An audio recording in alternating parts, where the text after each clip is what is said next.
Hello students, welcome to MOS classes. इस video में हम 7th क्लास मैथ एनसीईआरटी की जो नई बुक है उसके चैप्टर नंबर 3 डाटा हैंडलिंग के कंप्लीट बेसिक्स को समझेंगे। अब जैसे कि चैप्टर का नाम है डाटा हैंडलिंग, तो डाटा क्या होता है स्टूडेंट्स? डाटा का मतलब होता है कलेक्शन ऑफ इंफॉर्मेशन। डाटा कई प्रकार का हो सकता है, जैसे कि आपके क्लास में जो स्टूडेंट्स हैं उन सब की हाइट का एक डाटा हो सकता है, या आपकी क्लास में कोई टेस्ट हुआ तो उसमें स्टूडेंट्स के मार्क्स कितने आए इसका डाटा हो सकता है। आपकी क्लास में जो स्टूडेंट्स हैं उनके ब्लड ग्रुप का डाटा हो सकता है कि कौन से स्टूडेंट्स का ब्लड ग्रुप क्या है।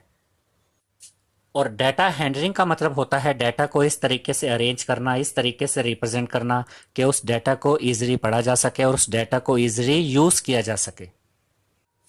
तो डाटा हैंडलिंग में सबसे पहले हम देखेंगे स्टूडेंट्स कि जो गिवन डाटा है, यानी जो डाटा आपको दिया जाता है, आप उसको टेबुलर फॉर्म में यानी टेबल की फॉर्म में कैसे दिखा सकते हैं। क्योंकि अगर आप डाटा को टेबुलर फॉर्म में दिखाते हैं तो डाटा को समझना ईजी हो जाता है और डाटा को यूज करना भी ईजी हो जाता है। तो डाटा को टेबुलर फॉर्म में कैसे दिखाया जाए ये हम आपको एक एग्जांपल के थ्रू समझाएंगे स्टूडेंट्स। तो देखिए यहाँ एग्जांपल में हमें दिया गया है मार्क्स ऑब्टेन्ड बाय स्टूडेंट्स, यानी किसी टेस्ट में स्टूडेंट्स को जो मार्क्स मिले हैं उसका डाटा यहाँ पर हमें गिवन है। जैसे कि किसी स्टूडेंट्स को 4 मार्क्स मिले, उसी टेस्ट में किसी स्टूडेंट को 2 मार्क्स मिले, किसी को 5 मार्क्स मिले, फिर किसी को 3 मार्क्स मिले, और ऐसे और भी आगे डाटा दिया गया है।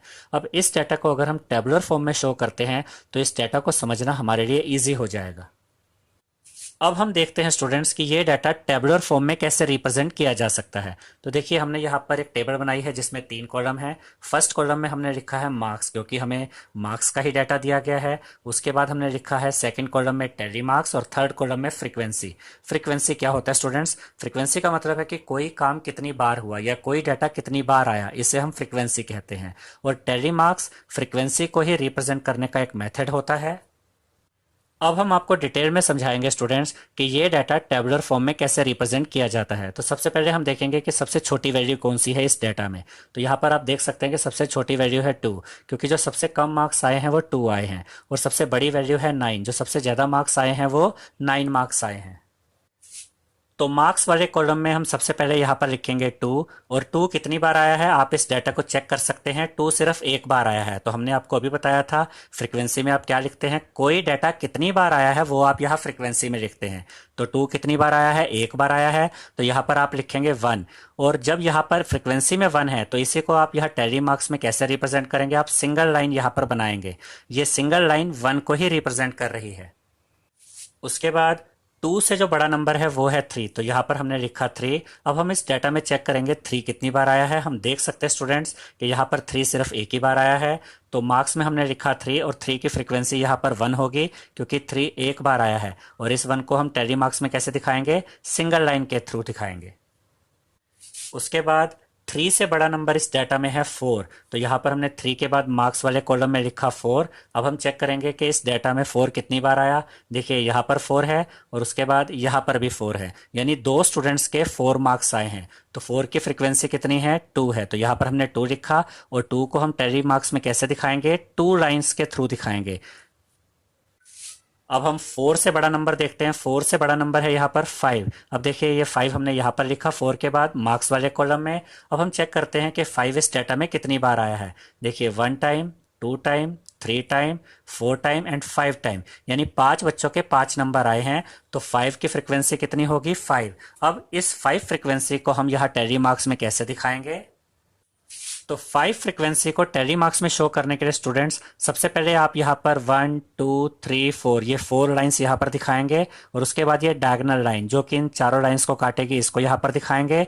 तो ये अब क्या हो गया है? ये 5 हो गया है। अगर मान लीजिए यहाँ 5 की बजाय 6 फ्रीक्वेंसी होती तो ये तो 5 हुआ, इसके बाद यहाँ पर एक लाइन और डालते तो ये 6 हो जाता। अगर 7 होता तो यहाँ पर 2 लाइन डाल देते, 5 एंड 2, फिर 7 फ्रीक्वेंसी हो जाती। तो 5 फ्रीक्वेंसी को हमने कैसे दिखाया? 1 line, 2 line, 3 line and 4 line, और उसके ऊपर ये डायगोनल लाइन बनाएंगे जो इन चारों लाइंस को काटेगी। और अब ये क्या रिप्रेजेंट कर रहा है? ये 5 फ्रीक्वेंसी को रिप्रेजेंट कर रहा है। अब हम देखेंगे 5 से अगला जो बड़ा नंबर है वो कौन सा है। तो वो यहाँ पर नंबर है स्टूडेंट 7। वैसे 5 से बड़ा 6 होता है, लेकिन इस डाटा में कहीं भी 6 नहीं है। तो 5 से अगला जो बड़ा नंबर हमें यहाँ पर मिला है वो है 7। तो मार्क्स वाले कॉलम में 5 के बाद हमने यहाँ पर लिखा है 7, ठीक है। अब हम देखेंगे कि इस डाटा में 7 कितनी बार आया है, तो आप चेक कर सकते हैं 7 सिर्फ एक बार आया है। तो 7 की फ्रीक्वेंसी क्या है 1, और 1 को हम टेली मार्क्स में कैसे रिप्रेजेंट करेंगे, सिंगल लाइन के द्वारा। इसके बाद हम चेक करेंगे कि 7 से अगला बड़ा नंबर यहां पर कौन सा है। आप देख सकते हैं स्टूडेंट्स कि 7 से अगला बड़ा नंबर यहाँ पर है 8। तो मार्क्स वाले कॉलम में 7 के बाद हमने लिखा 8। अब हम चेक करेंगे इस डाटा में 8 कितनी बार आया है। तो आप देख सकते हैं कि इस डाटा में 8 2 बार आया है।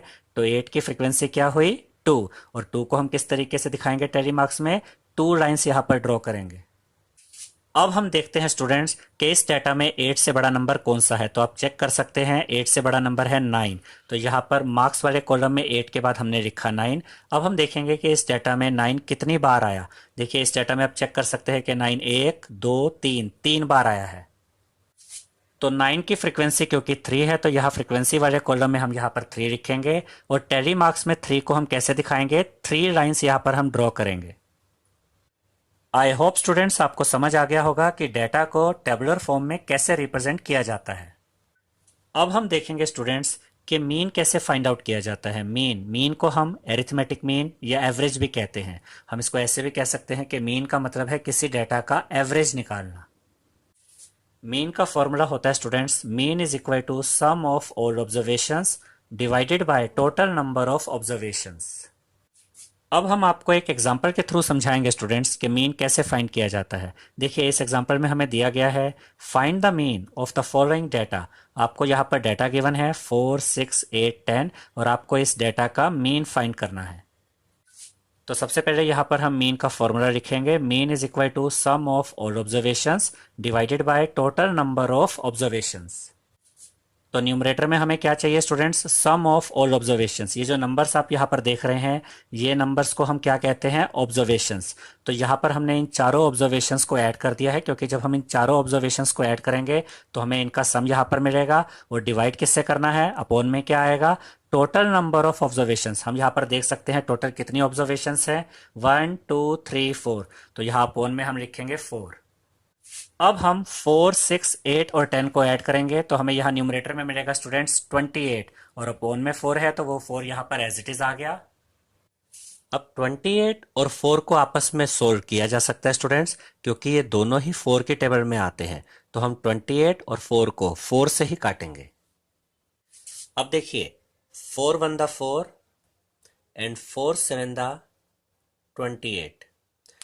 तो अब हमें मीन क्या मिल गया है 7 अपॉन 1, यानी कि 7, क्योंकि अपॉन में 1 लिखे या ना लिखे फर्क नहीं पड़ता है।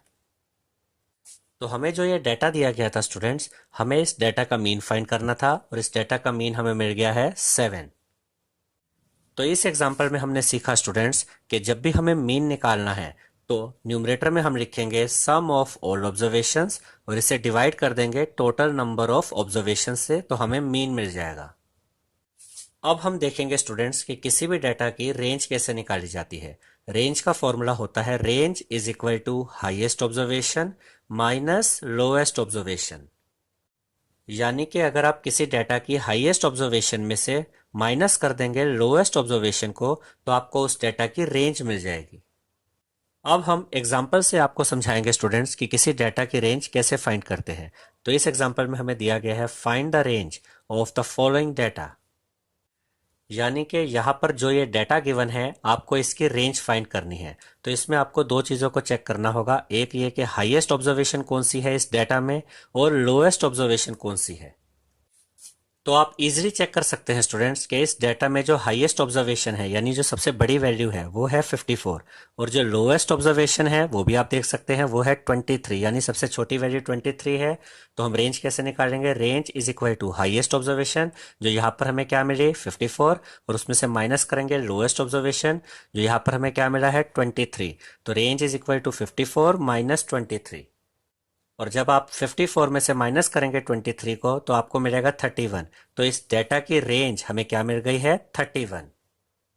तो इस एग्जांपल में हमने देखा स्टूडेंट्स कि जब भी हमें रेंज निकालनी है तो हम उस डाटा में से हाईएस्ट ऑब्जर्वेशन चेक करेंगे, यानी कि सबसे बड़ी वैल्यू, और लोएस्ट ऑब्जर्वेशन चेक करेंगे, यानी कि सबसे छोटी वैल्यू, और हाईएस्ट ऑब्जर्वेशन में से माइनस कर देंगे लोएस्ट ऑब्जर्वेशन को, तो आपको उस डाटा की रेंज मिल जाएगी।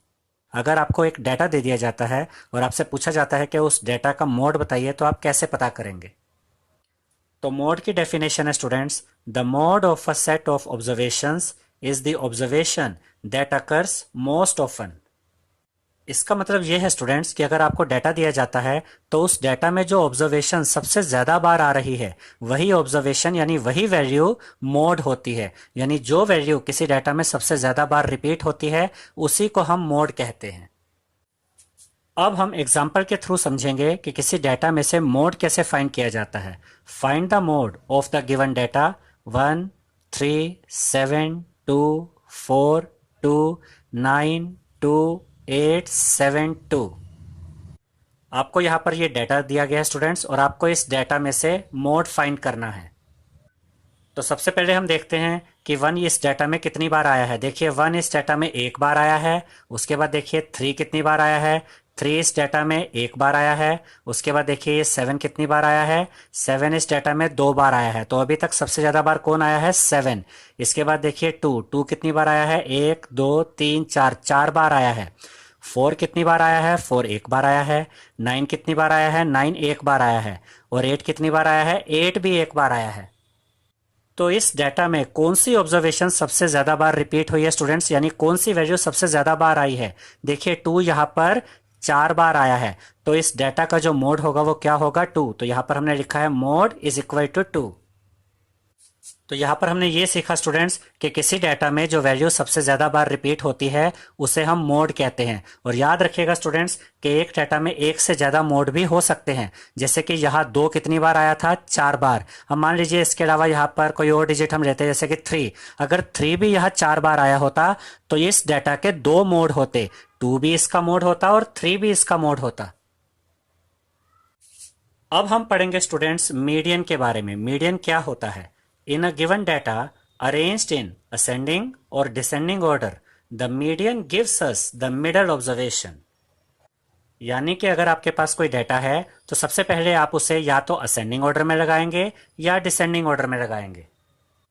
और उसके बाद उस डाटा की जो मिडल ऑब्जर्वेशन है या जो उस डाटा की मिडल वैल्यू है उसे हम मीडियन कहते हैं। अब हम आपको एग्जांपल्स के थ्रू मीडियन निकालना सिखाएंगे। हम आपको 2 मेथड से मीडियन निकालना सिखाएंगे स्टूडेंट्स, जिसमें से एक मेथड होगा फॉर्मूला वाला मेथड और एक होगा विदाउट फॉर्मूला वाला मेथड। लेकिन हम आपको सजेस्ट करेंगे कि आप फॉर्मूला वाला मेथड ही यूज करें क्योंकि वो आपको आने वाली क्लासेस में भी काम आएगा। और अगर आप फॉर्मूला वाला मेथड यूज करते हैं मीडियन निकालने के लिए तो आपको कभी कोई प्रॉब्लम नहीं आएगी और कभी आप गलती नहीं करेंगे मीडियन निकालने में। तो जो पहला मेथड हम आपको बता रहे हैं ये विदाउट फॉर्मूला मेथड है। देखिए find the median of the data और आपको डाटा गिवन है 4 3 6 5 1। हमें इस डाटा का मीडियन फाइंड करना है। तो सबसे पहले हम इस डाटा को या तो असेंडिंग ऑर्डर में अरेंज करेंगे या डिसेंडिंग ऑर्डर में। तो यहां पर हमने इस डाटा को असेंडिंग ऑर्डर में अरेंज किया है। देखिए 1 3 4 5 6। अब याद रखिएगा स्टूडेंट्स कि जो मीडियन होता है, मीडियन का मतलब होता है मिडल वैल्यू या मिड वैल्यू। अब इस डाटा की जो मिड वैल्यू है वो क्या है, वो मिड वैल्यू है देखिए 4। अब हम कैसे कह सकते हैं कि 4 ही मिड वैल्यू है। देखिए 4 के लेफ्ट में भी 2 डिजिट्स हैं और 4 के राइट में भी 2 डिजिट्स हैं, तो 4 मिडल वैल्यू हुआ। तो इस केस में मीडियन क्या हुआ, 4। तो यहां पर हमने लिखा मीडियन इज इक्वल टू 4। अब ध्यान दीजिएगा स्टूडेंट्स कि ये जो डाटा हमें गिवन था ये कोई बहुत बड़ा डाटा नहीं था। लेकिन अगर बड़ा डाटा हो तो फिर आपको इस मेथड से मीडियन फाइंड करने में दिक्कत आएगी। मान लीजिए यहाँ पर 15 या 20 के आसपास डिजिट्स दे रखी हो, तो उस केस में अगर आप मीडियन फाइंड करेंगे इस मेथड से तो वो आपके लिए ईजी नहीं होगा। अब हम आपको इसी क्वेश्चन को एक दूसरे मेथड से करके दिखाएंगे जिसमें हम फॉर्मूला के थ्रू मीडियन फाइंड करेंगे। देखिए सेम क्वेश्चन है, find the median of the data 4 3 6 5 1। तो सबसे पहले आप इस डाटा को यहाँ असेंडिंग ऑर्डर में अरेंज करेंगे 1 3 4 5 6। अब हम चेक करेंगे स्टूडेंट्स कि इस डाटा में नंबर ऑफ वैल्यूज कितनी है। देखिए 1 2 3 4 5, तो नंबर ऑफ वैल्यूज हुई 5। तो यहां पर हम लिखेंगे n is equal to 5। n यानी कि नंबर ऑफ वैल्यूज, यहां पर नंबर ऑफ वैल्यूज है 5। और उसके बाद हमने लिखा है विच इज ओड। देखिए 5 एक ओड नंबर है। यहाँ पर दो सिनेरियो बनते हैं स्टूडेंट्स, या तो नंबर ऑफ वैल्यूज इवन होंगी या नंबर ऑफ वैल्यूज ओड होंगी। अगर नंबर ऑफ वैल्यूज ओड होंगी तो मीडियन निकालने का फॉर्मूला डिफरेंट होता है, और अगर नंबर ऑफ वैल्यूज इवन होती हैं तो मीडियन निकालने का फॉर्मूला डिफरेंट होता है। लेकिन 7th क्लास में आप एक ही फॉर्मूला सीखेंगे जो तब यूज होता है जब नंबर ऑफ वैल्यूज ओड होती हैं। जो दूसरा फॉर्मूला है स्टूडेंट्स, नंबर ऑफ वैल्यूज जब इवन होती है, उस केस में मीडियन निकालने के लिए जो फॉर्मूला यूज होता है वो आप बड़ी क्लासेस में सीखेंगे। तो जैसा कि यहां हम देख सकते हैं कि n इज इक्वल टू 5 है विच इज ओड, जो कि एक ओड नंबर है। तो इस केस में हम मीडियन कैसे निकालते हैं? Median is equal to n plus 1/2। इस पे आप ये ब्रैकेट लगाएंगे और यहां लिखेंगे th टर्म। अब देखिए स्टूडेंट्स, ये मीडियन यहाँ पर हम एज इट इज लिखेंगे, इज इक्वल टू का साइन एज इट इज आएगा। n की जगह यहाँ हम 5 लिखेंगे क्योंकि n किसके इक्वल है? 5 के इक्वल। प्लस का साइन एज इट इज, 1 भी एज इट इज, अपॉन में 2 भी यहाँ एज इट इज आ गया, ब्रैकेट भी एज इट इज आएगा, th टर्म भी एज इट इज आएगा। अब देखिए स्टूडेंट्स, ये मीडियन यहाँ पर एज इट इज आ गया, इज इक्वल टू का साइन एज इट इज आया। 5 प्लस 1 6 होता है, तो यहाँ न्यूमरेटर में 6 आया, अपॉन में 2 है तो वो अपॉन में 2 यहाँ पर एज इट इज आ जाएगा, ब्रैकेट भी as it is, th term भी एज इट इज आएगा। अब हम इस 6 और 2 को आपस में सोल्व कर सकते हैं क्योंकि 6 और 2 दोनों ही 2 की टेबल में आते हैं, तो हम इन दोनों को ही 2 से काटेंगे। देखिए स्टूडेंट्स, 2 1 दा 2 एंड 2 3 दा 6। तो यहां मीडियन इज इक्वल टू क्या आ जाएगा? Third term. यहां पर देखिए स्टूडेंट्स, जब हमने 6 को 2 से डिवाइड किया था तो 3 आया था। यहां से हमें मीडियन नहीं मिलता है, बल्कि हमें यह पता चल जाता है कि डाटा को जब हमने असेंडिंग ऑर्डर में अरेंज किया था तो वहां पर जो थर्ड टर्म है वही मीडियन होगा, यानी कि थर्ड टर्म की जो वैल्यू होगी वो मीडियन होगी। कई बार बच्चों को ये कंफ्यूजन हो जाती है, वो यहां तक सोल्व करते हैं और उसके बाद 3 ही मीडियन लिखाते हैं। यहां पर ये नहीं दिखा रहा है कि 3 मीडियन है, यहां से आपको ये पता चला कि जो थर्ड टर्म है वो मीडियन होगा। अब चेक करिए स्टूडेंट्स, जब आपने डाटा को अरेंज किया था असेंडिंग ऑर्डर में तो यहां पर देखिए थर्ड टर्म कौन सा है, लेफ्ट से चेक कीजिएगा, 1 2 3। तो थर्ड टर्म क्या आया है? 4। तो यहां पर जो मीडियन होगा वो क्या होगा? 4। तो देखिए यहां पर भी हमने क्या लिखा है? Median is equal to 4। I hope students कि आपको ये मेथड समझ में आ गया होगा। हम एक और एग्जांपल यहां पर आपको दिखाते हैं जिससे आपको ये मेथड बिल्कुल क्लियर हो जाएगा। इस एग्जांपल में हमें दिया गया students, find the median of the data 10 15 11 12 6 4 9 5 3 1 8 5 8।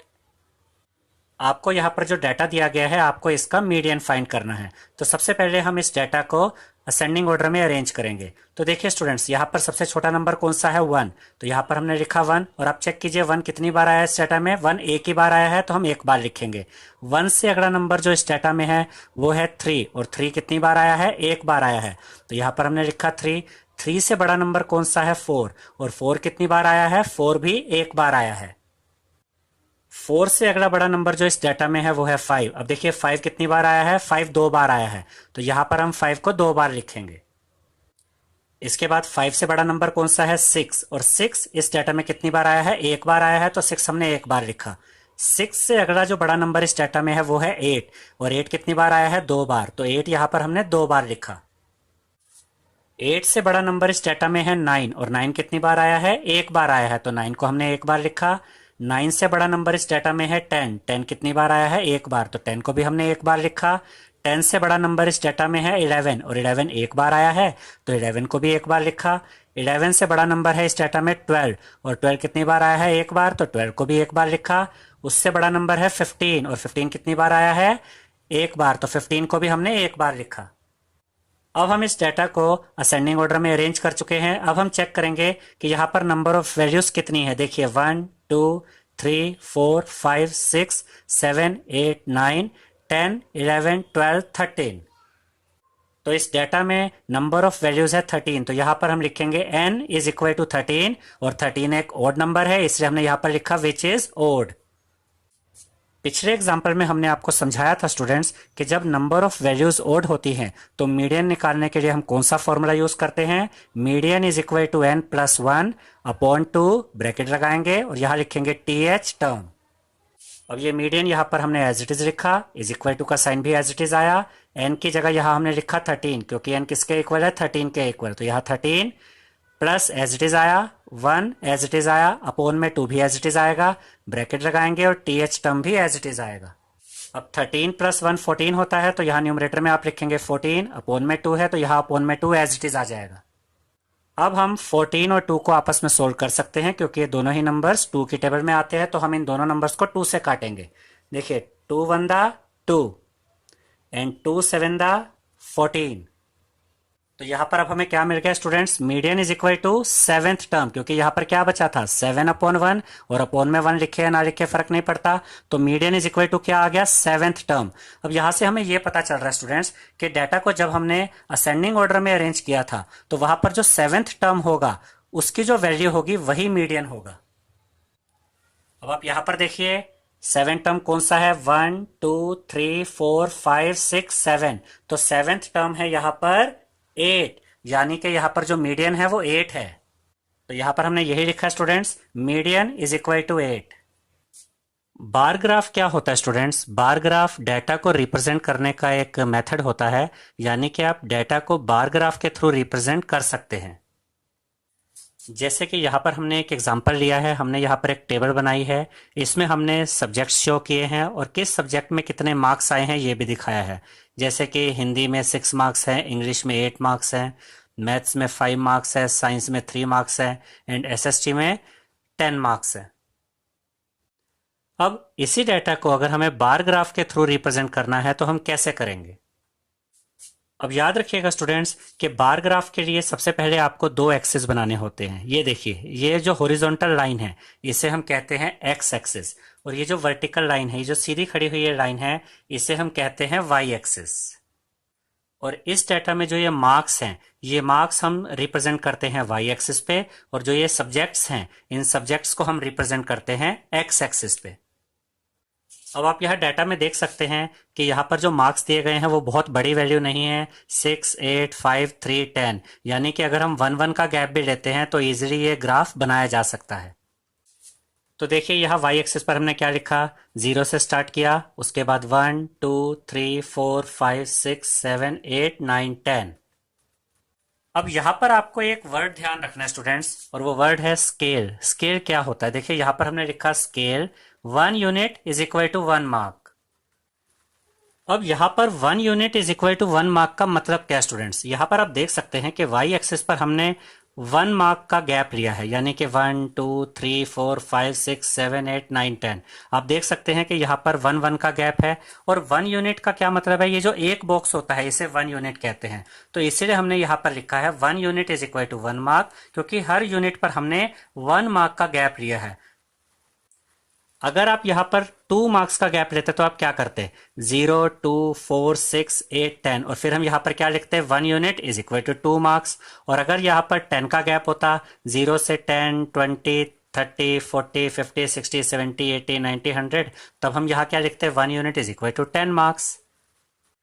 आपको यहाँ पर ये याद रखना है स्टूडेंट्स कि आप जो स्केल यूज करते हैं, यानी जो गैप आप यहाँ पर लेते हैं, वो थ्रू आउट सेम होना चाहिए। अगर आपने 1 का गैप लिया है तो पूरे वाई एक्सिस पर 1 का गैप होना चाहिए, अगर 2 का गैप लिया है तो 2 का ही गैप होना चाहिए, और 10 का गैप लिया है तो 10 का ही गैप होना चाहिए। अब हम बार बनाएंगे स्टूडेंट्स। याद रखिएगा कि जो बार होता है ये रेक्टेंगुलर शेप में होता है। आप यहाँ पर देख सकते हैं ये बार रेक्टेंगुलर शेप में है, और 2 बार्स के बीच में 1 यूनिट का गैप छोड़ना होता है। जैसे कि यहाँ पर आप देख सकते हैं हमने 2 बार्स के बीच में ये 1 यूनिट यानी 1 बॉक्स का गैप छोड़ा है। यहाँ भी आप देख सकते हैं 2 बार्स के बीच में 1 यूनिट का गैप हमने छोड़ा है। तो सबसे पहले हिंदी सब्जेक्ट में कितने मार्क्स हैं, 6 मार्क्स। तो देखिए यहाँ पर हमने सबसे पहले हिंदी को यहाँ पर रिप्रेजेंट किया है, हिंदी सब्जेक्ट को, और देखिए यहाँ से आपको जो बार ग्राफ बनाना है वो कहाँ तक बनाना है, 6 तक। तो ये इस तरीके से आप रेक्टेंगुलर शेप में ये बार बनाएंगे। इसके बाद इंग्लिश में कितने मार्क्स हैं, 8 मार्क्स। तो इंग्लिश का जो आप यहाँ पर बार बनाएंगे वो कहाँ तक आएगा, 8 तक। आप यहाँ से चेक कर सकते हैं कहाँ तक है, 8 तक। यहाँ पर आप ये बार बनाएंगे। मैथ में कितने मार्क्स हैं, 5 मार्क्स। तो मैथ में आप कहाँ तक जाएंगे, 5 तक। आप चेक कर सकते हैं ये 5 तक है, यहाँ पर बार बनाएंगे। उसके बाद साइंस में मार्क्स है 3, तो आप साइंस के लिए कहाँ तक जाएंगे, 3 तक, और यहाँ पर बार बनाएंगे। और उसके बाद एसएसटी में है 10 मार्क्स। तो एसएसटी के लिए जो बार आपका जाएगा वो वाई एक्सिस पे कहाँ तक जाएगा, 10 तक, और यहाँ पर आप ये बार बनाएंगे। अब आप देख सकते हैं स्टूडेंट्स कि बार ग्राफ के थ्रू हम अपने डाटा को बहुत इजीली चेक कर सकते हैं कि हिंदी में कितने मार्क्स हैं। देखिए हिंदी में 6 मार्क्स हैं, इंग्लिश में कितने मार्क्स हैं, इंग्लिश में 8 मार्क्स हैं, मैथ में कितने मार्क्स हैं, मैथ में 5 मार्क्स हैं, साइंस में कितने मार्क्स हैं, साइंस में 3 मार्क्स हैं, और एसएसटी में कितने मार्क्स हैं, एसएसटी में 10 मार्क्स हैं। तो यहाँ पर हमने ये सीखा स्टूडेंट्स कि बार ग्राफ के थ्रू हम अपने डाटा को किस तरीके से रिप्रेजेंट कर सकते हैं। अब हम सेकंड एग्जांपल देखते हैं स्टूडेंट्स। इस एग्जांपल में हम जो स्केल लेंगे, जो गैप लेंगे, वो 10-10 का गैप होगा। अब हमें कैसे पता चलता है कि हमें जो स्केल लेना है, जो गैप लेना है, वो कितना लेना है। देखिए ये हमें पता चलता है इस डाटा को देखकर। जो पिछला एग्जाम्पल था उसमें हाईएस्ट वैल्यू थी 10, तो वहां पर हम इजीली जज कर सकते हैं कि अगर हम 1-1 का भी गैप लेते हैं तो 1 2 3 4 5 6 7 8 9 10 ये ग्राफ पर इजीली शो किया जा सकता है। अब यहाँ पर देखिए इस डाटा में जो मैक्सिमम वैल्यू है वो है 60। तो अगर आप यहाँ पर 1-1 का गैप लेते हैं, यानी आप स्केल 1 मार्क के हिसाब से लेते हैं, तो यहाँ पर आपको ग्राफ बहुत बड़ा बनाना पड़ेगा, जो कि काफी मुश्किल हो जाएगा। तो यहाँ पर हम 10-10 का गैप यानी 10-10 का स्केल यूज कर सकते हैं। तो इस डाटा को बार ग्राफ के थ्रू शो करने के लिए हम यहाँ पर पहले तो एक हॉरिजॉन्टल लाइन बनाएंगे जिसे हम एक्स एक्सिस कहते हैं, और एक वर्टिकल लाइन बनाएंगे स्टूडेंट्स जिसको हम वाई एक्सिस कहते हैं। और इस एग्जांपल में हमने जो स्केल यूज किया है वो यूज किया है 1 unit is equal to 10 marks. देखिए यहाँ पर हमने लिखा है scale 1 unit is equal to 10 marks. तो यहाँ पर हमने 10-10 का गैप लिया है। देखिए 0 10 20 30 40 50 60 70। तो हिंदी सब्जेक्ट में यहाँ कितने मार्क्स है, 20 मार्क्स है। तो यहाँ पर देखिए स्टूडेंट्स हमने यहाँ जो बार बनाया है ये 20 मार्क्स के लिए है। देखिए यहाँ पर आप चेक कर सकते हैं 20, ठीक है। इंग्लिश में यहाँ पर देखिए कितने मार्क्स है, 35 मार्क्स। अब ध्यान से देखिए स्टूडेंट्स कि हमें यहाँ पर 35 रिप्रेजेंट करना है, और 35 तो यहाँ पर कहीं है ही नहीं, क्योंकि यहाँ 30 है और 30 के बाद 40 है। तो 35 कहाँ आएगा, 30 और 40 का जो मिड पॉइंट होता है यहाँ पर 35 आएगा। तो इंग्लिश के लिए हमने जो ये बार बनाया है ये 35 के लिए ये बार है। तो 35 कहाँ पर आया स्टूडेंट्स, 30 और 40 के मिड पॉइंट पे, यानी 30 और 40 के बिल्कुल मिडल में। इसके बाद मैथ्स में कितने मार्क्स हैं, 40 मार्क्स। तो यहाँ पर हमने मैथ्स को भी यहाँ पर रिप्रेजेंट किया है बार के थ्रू, और ये देखिए ये 40 मार्क्स के लिए है। इसके बाद साइंस में कितने मार्क्स हैं, 60 मार्क्स। तो यहाँ पर साइंस को हमने यहाँ पर रिप्रेजेंट किया, आप चेक कर सकते हैं कितने मार्क्स हैं, 60 मार्क्स। उसके बाद एसएसटी में कितने मार्क्स है, 55। अब 55 कहाँ आएगा स्टूडेंट्स, 50 और 60 के मिडल में। तो यहाँ पर एसएसटी के जो मार्क्स हमने रिप्रेजेंट किए हैं ये 55 यहाँ पर हैं, 50 और 60 के मिडल में। तो ये बार किसको शो कर रहा है, 55 को। तो इस एग्जांपल में हमने देखा स्टूडेंट्स कि हम डाटा को बार ग्राफ के थ्रू कैसे रिप्रेजेंट कर सकते हैं, 10-10 का गैप लेके, यानी कि स्केल हमने क्या यूज किया, 1 unit is equal to 10 marks. अब हम देखेंगे students double bar graph. Double bar graph क्या होता है और हम डबल बार ग्राफ क्यों बनाते हैं। याद रखिएगा स्टूडेंट्स कि जब भी आपके पास एक ही चीज के लिए दो तरह का डाटा अवेलेबल होता है तब आपको डबल बार ग्राफ बनाना होता है। डबल बार ग्राफ से हम डाटा को कंपेयर कर सकते हैं। जैसे कि यहाँ पर आप इस टेबल में देख सकते हैं कि हमें अलग अलग सब्जेक्ट्स के फर्स्ट टर्म के मार्क्स भी दिए गए हैं और सेकंड टर्म के मार्क्स भी दिए गए हैं। जैसे कि इंग्लिश के फर्स्ट टर्म के मार्क्स है 70, सेकंड टर्म के मार्क्स है 60। हिंदी में फर्स्ट टर्म के मार्क्स हैं 80 और सेकंड टर्म के मार्क्स है 100। और ऐसे ही हमें और सब्जेक्ट्स के भी फर्स्ट टर्म के मार्क्स और सेकेंड टर्म के मार्क्स दिए गए हैं। तो जब भी हमें इस तरीके से डाटा दिया जाता है तो हम डबल बार ग्राफ बनाते हैं। अब हम देखेंगे डबल बार ग्राफ कैसे बनाया जाता है। तो सबसे पहले हम यहाँ पर एक हॉरिजॉन्टल लाइन बनाएंगे जिसे हम कहते हैं एक्स एक्सिस, और फिर ये वर्टिकल लाइन बनाएंगे जिसे हम कहते हैं वाई एक्सिस। अब ध्यान दीजिएगा स्टूडेंट्स, यहाँ पर हमने कुछ चीजों को मेंशन किया है, जैसे कि जो अनशेडेड बार होगा वो रिप्रेजेंट करेगा फर्स्ट टर्म के मार्क्स को, और जो शेडेड बार होगा वो रिप्रेजेंट करेगा सेकेंड टर्म के मार्क्स को। और उसके बाद हमने लिखा है scale 1 unit is equal to 10 marks. यानी कि मार्क्स के लिए यहाँ पर हम 10-10 का गैप लेंगे। ये हमें कैसे पता चलेगा स्टूडेंट्स, यहाँ पर आप देख सकते हैं जो मैक्सिमम वैल्यू है वो है 100। तो जब आपको 100 तक जाना है तो आप 1-1 का गैप तो ले नहीं सकते, उसमें तो ग्राफ बहुत बड़ा बन जाएगा और वो आपके लिए बहुत डिफिकल्ट हो जाएगा। तो जब हमें मैक्सिमम मार्क्स यहाँ पर 100 दिए गए हैं तो आप यहाँ पर 10-10 का गैप लेकर यानी कि 10-10 का स्केल लेकर आप इस डाटा को रिप्रेजेंट कर सकते हैं डबल बार ग्राफ के थ्रू। तो यहाँ पर हमने लिखा 0, 10, 20, 30, 40, 50, 60, 70, 80, 90 एंड 100। अब सबसे पहले हम देखते हैं इंग्लिश में फर्स्ट टर्म के मार्क्स कितने हैं। इंग्लिश में फर्स्ट टर्म के मार्क्स है 70। तो सबसे पहला बार जो ये हमने बनाया, ये देखिए आप यहाँ पर चेक कर सकते हैं, ये 70 के लिए है। और उसके बाद इंग्लिश में जो सेकंड टर्म के मार्क्स है वो है 60। तो वो आप कैसे बनाएंगे, वो बिल्कुल इस बार के साथ बनाएंगे। और ये देखिए ये कितना है 60। तो यहाँ पर 2 बार हो गए। और यहाँ पर जो अनशेडेड बार है वो किसको रिप्रेजेंट कर रहा है, फर्स्ट टर्म के मार्क्स को, ये वाला जो बार है। और जो सेकंड टर्म के मार्क्स है उसके लिए हमने कैसा बार बनाना है, शेडेड बार बनाना है। तो ये वाला जो बार है इसको यहाँ पर हमने शेडेड कर दिया। अब आप इजीली चेक कर सकते हैं कि इंग्लिश में फर्स्ट टर्म में कितने मार्क्स हैं, 70 मार्क्स, और इंग्लिश में सेकेंड टर्म में कितने मार्क्स हैं, 60 मार्क्स। यानी कि यहाँ पर हम डाटा को कंपेयर कर पा रहे हैं। और डबल बार ग्राफ का यही यूज होता है स्टूडेंट्स, डबल बार ग्राफ में आप डाटा को कंपेयर कर सकते हैं। अब देखिए हिंदी में फर्स्ट टर्म में कितने मार्क्स है, 80 मार्क्स। तो हिंदी में जो ये बार हमने बनाया फर्स्ट टर्म का, ये देखिए कितना है, 80 मार्क्स के लिए। और हिंदी में सेकंड टर्म में कितने मार्क्स है, 100 मार्क्स। तो बिल्कुल इसके साथ यहाँ पर ये बार आप बनाएंगे 100 मार्क्स के लिए, और इसको हम शेडेड कर देंगे क्योंकि ये सेकेंड टर्म के मार्क्स हैं।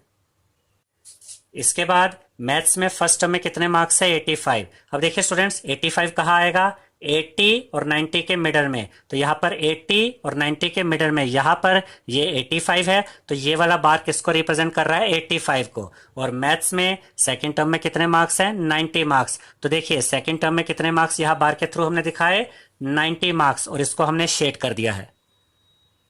इसके बाद साइंस में फर्स्ट टर्म में कितने मार्क्स हैं, 65 मार्क्स। और 65 कहाँ आएगा, 60 और 70 के मिडल में, यानी यहाँ पर। अब देखिए साइंस में फर्स्ट टर्म में हमने कितने मार्क्स दिखाए, 60 और 70 के मिडल में 65।